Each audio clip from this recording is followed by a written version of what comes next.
لا صدقة ولا جهاد وبم تدخل الجنة۔ حضرت بشیر بن خصاصیہ رضی اللہ تعالی عنہ نبی کریم صلی اللہ علیہ وسلم کی خدمت میں بیعت کرنے کے لیے حاضر ہوئے، مگر جہاد و صدقے سے معذوری ظاہر کی تو نبی کریم صلی اللہ علیہ وسلم نے اپنا دست مبارک کھینچ لیا اور حیرت سے فرمایا کہ بغیر جہاد و صدقے کے جنت کا سودا، خدا کو ایسا سودا قبول نہیں۔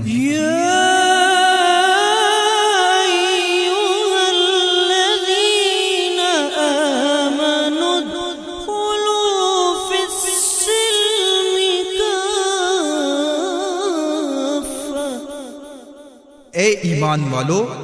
اسلام میں پورے کے پورے داخل ہو جاؤ۔ صدیوں پرانی کہانی ہے یارو، تمہیں آج میں جو سنانے چلا ہوں، خیالوں میں لے کر تمہیں پھر قدیم ایک منظر دکھانے چلا ہوں۔ سعادت کے پر نور لمحے یہ صبح فلک سے وحی کے اترنے کے دن ہے، اخوت کی بستی یہ پرکیف شام یہ دل سیکھنے کے نکھرنے کے دن ہے،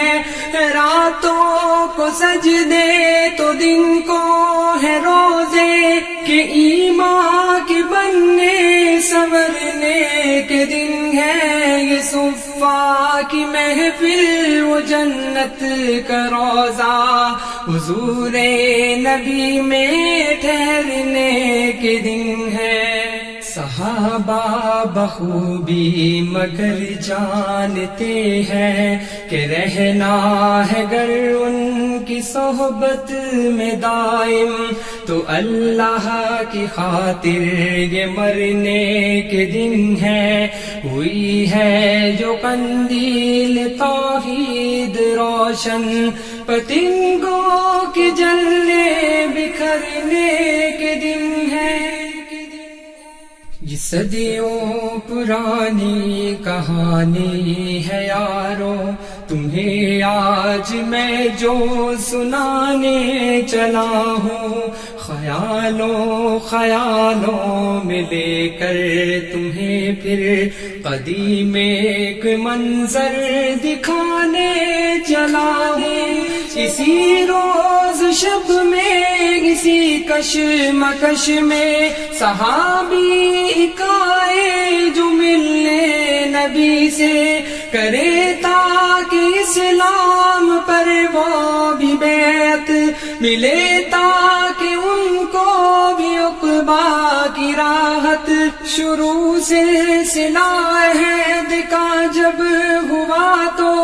وہ بولے بسد احترام و محبت